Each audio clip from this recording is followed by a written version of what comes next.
everyone, it's Chef from Scrap Secrets, and welcome back to my channel. Today's day one in the 2023 Countdown to Christmas card series.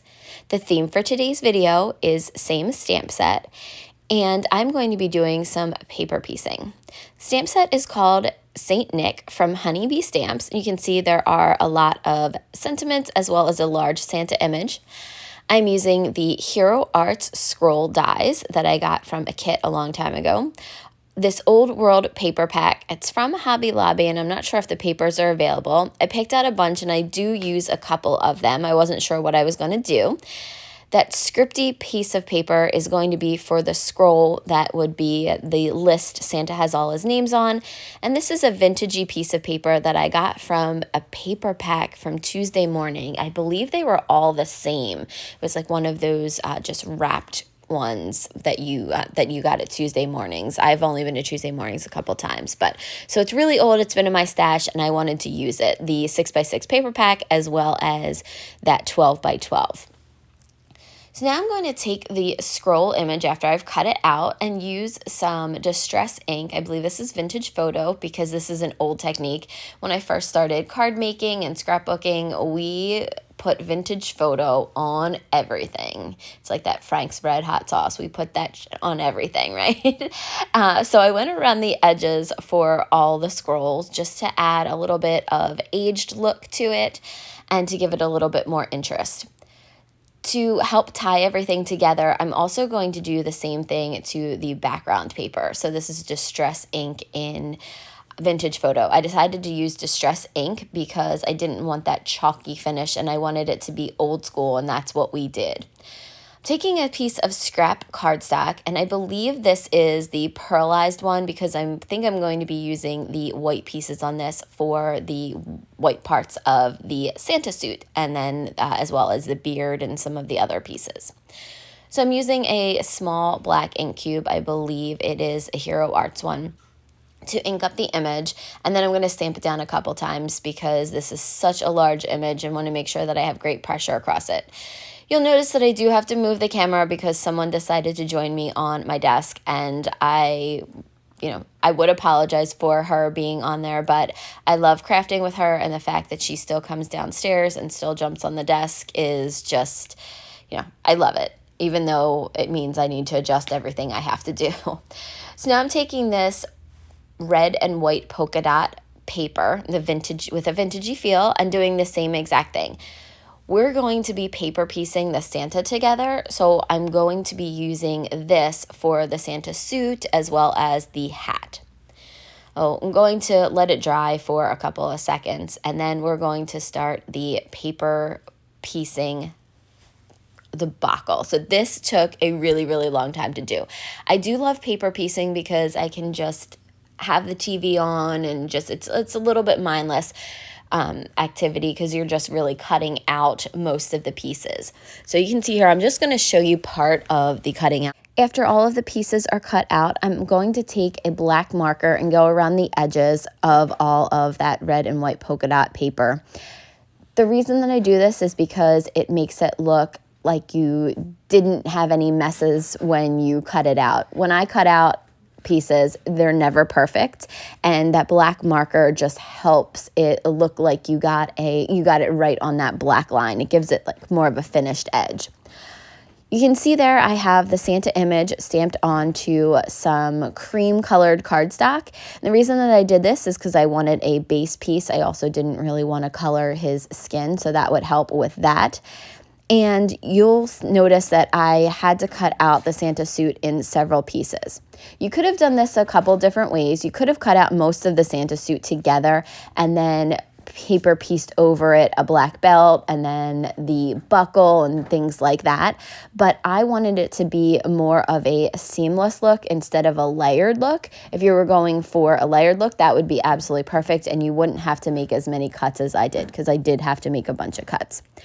So you can see that a couple of the pieces are overhanging from there. I didn't want, so I had some extra pattern paper that I didn't cut off, but I'll cut that off before I put the entire card together. So more of the black marker going around the edges and then paper piecing. So that's really what is going to happen. You're going to see a lot of this paper piecing in here. And I wanted to keep this in because I also wanted to talk to you guys about the series and let you know about everything that's going on. I will leave a link to the intro video in the more information box because you want to make sure that you go check that out.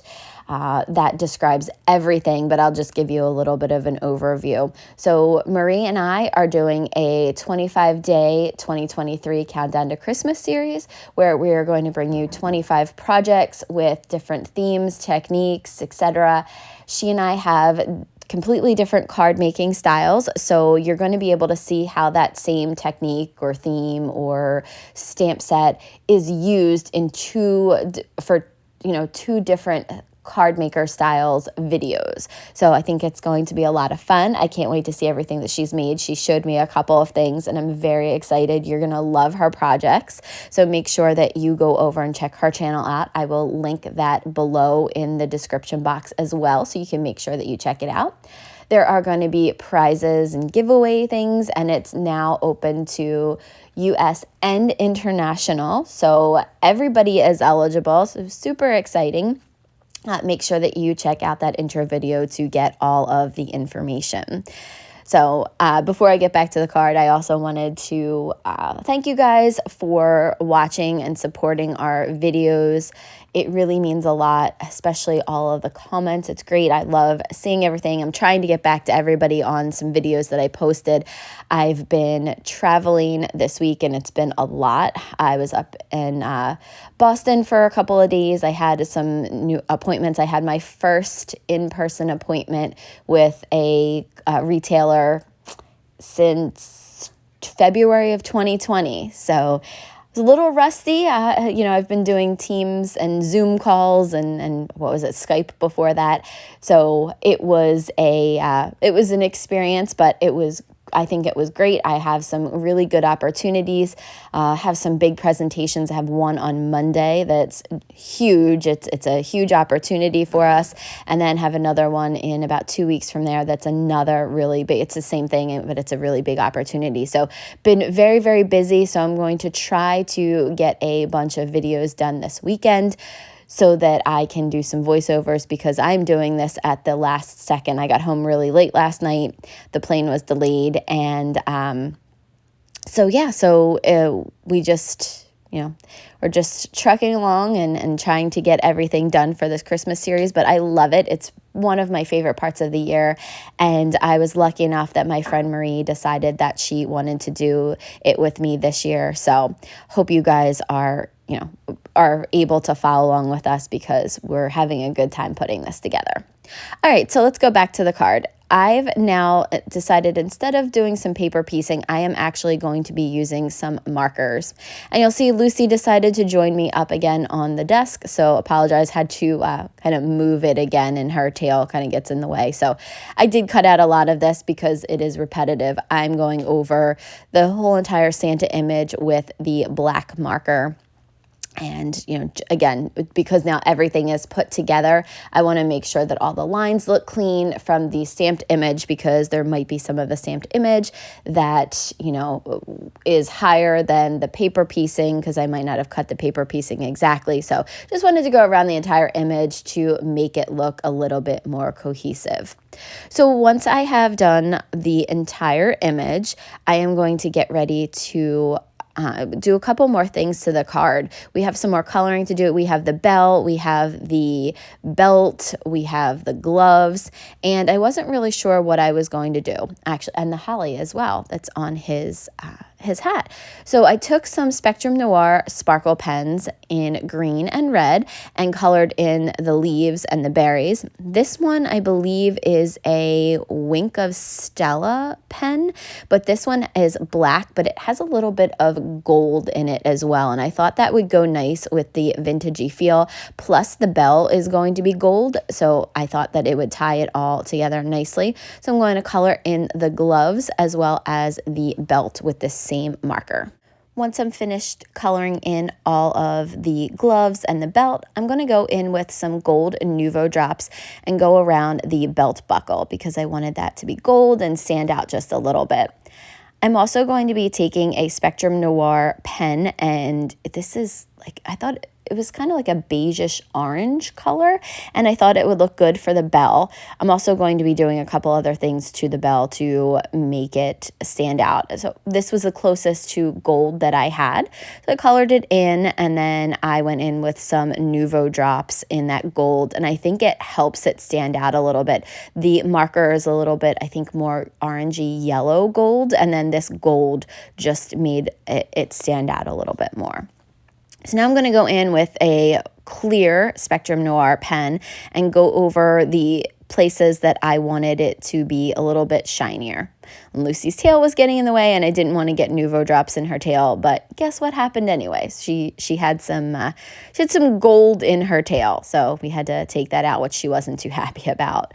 But it's what happens when you sit on a crafter's desk. You will get something on you. I'm going back and adding a little bit more to the fuzzy parts on the hat as well as the sleeves, adding little rosy cheeks to that, and then I'm going in and adding the tongue in there, just making sure that all of the images are filled in. I'm now going to stamp the sentiment onto that scroll that we created, and I am using MFT's, I think it's chocolate brown maybe. I showed it on the camera, but I can't remember. And then here's how the card is going to be put together. I love it. I think it has a dimension with all of the shading that I added, and it's not a dimensional card, but it has some dimension and depth to it. But it was pretty basic. I feel like anybody could recreate this. It's fairly simple to do. The paper piecing does take a long time. I do have to point out that there is a mistake, like right there where my finger is on my left hand. There's a little piece that I cut out. I wasn't sure how it was supposed to look, and I didn't look at the image first, but I don't know that if I didn't point it out, you would notice it. Let me know if you did, and you were like, what did you do there? But it is what it is. I did all of that. I was going to go back in and try to find that piece, and then I couldn't find it. It was it was probably a scrap somewhere.